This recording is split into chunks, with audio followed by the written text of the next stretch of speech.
خداوند کے پاک کلام میں آج ہم پڑھیں گے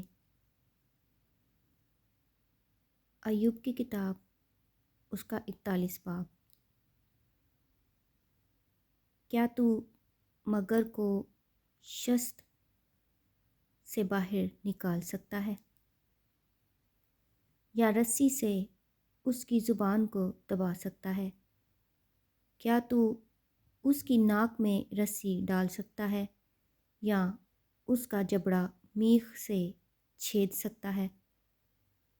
کیا وہ تیری بہت منت سماجت کرے گا، یا تجھ سے میٹھی میٹھی باتیں کہے گا؟ کیا وہ تیرے ساتھ عہد باندھے گا کہ تو اسے ہمیشہ کے لیے نوکر بنا لے؟ کیا تو اس سے ایسے کھیلے گا جیسے پرندہ سے؟ یا کیا تو اسے اپنی لڑکیوں کے لیے باندھ دے گا؟ کیا لوگ اس کی تجارت کریں گے؟ کیا وہ اسے سوداگروں میں تقسیم کریں گے؟ کیا تو اس کی کھال کو بھالوں سے یا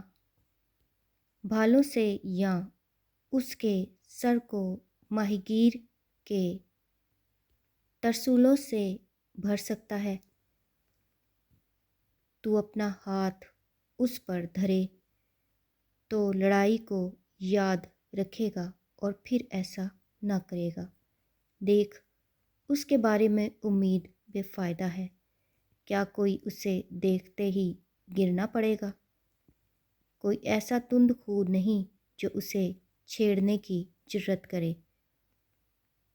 پھر وہ کون ہے جو میرے سامنے کھڑا ہو سکے؟ کس نے مجھے پہلے کچھ دیا ہے کہ میں اسے ادا کروں؟ جو کچھ سارے آسمان کے نیچے ہے وہ میرا ہے۔ نہ میں اس کے اعضاء کے بارے میں خاموش رہوں گا، نہ اس کی بڑی طاقت اور خوب صورت ڈیل ڈول کے بارے میں۔ اس کے اوپر کا لباس کون اتار سکتا ہے؟ اس کے جبڑوں کے بیچ کون آئے گا؟ اس کے منہ کے کواڑوں کو کون کھول سکتا ہے؟ اس کے دانتوں کا دائرہ دہشت ناک ہے۔ اس کی کھالیں، اس کی ڈھالیں اس کا فخر ہیں، جو گویا سخت مہر سے پیوستہ کی گئی ہیں۔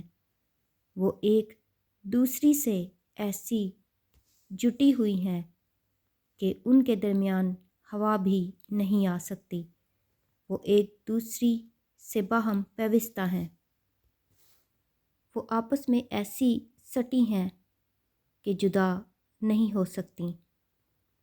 اس کی چھینکیں نور افشانی کرتی ہیں، اس کی آنکھیں صبح کے پپوٹوں کی طرح ہیں۔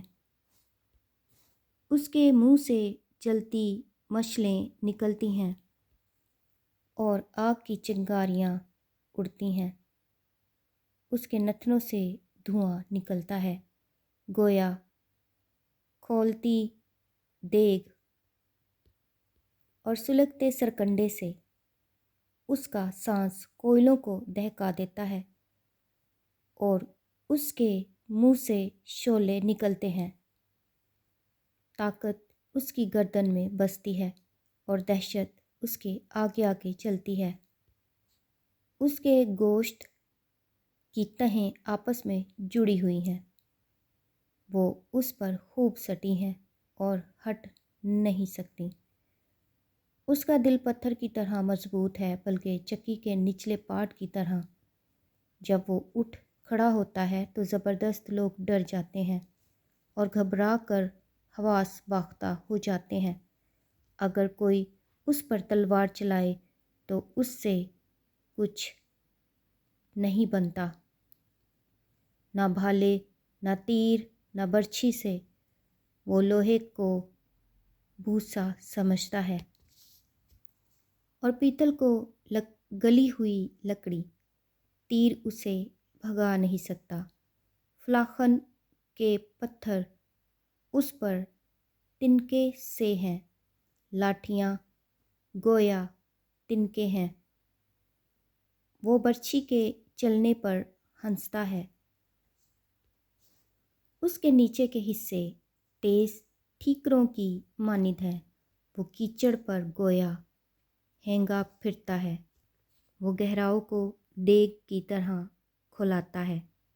کھلاتا اور سمندر کو مرہم کی مانند بنا دیتا ہے، وہ اپنے پیچھے چمکیلی لیک چھوڑتا جاتا ہے، گہراؤں گویا سفید نظر آنے لگتا ہے، زمین پر اس کا نظیر نہیں جو ایسا بے خوف پیدا ہوا ہو، وہ ہر اونچی چیز کو دیکھتا ہے اور سب مغروروں کا بادشاہ ہے۔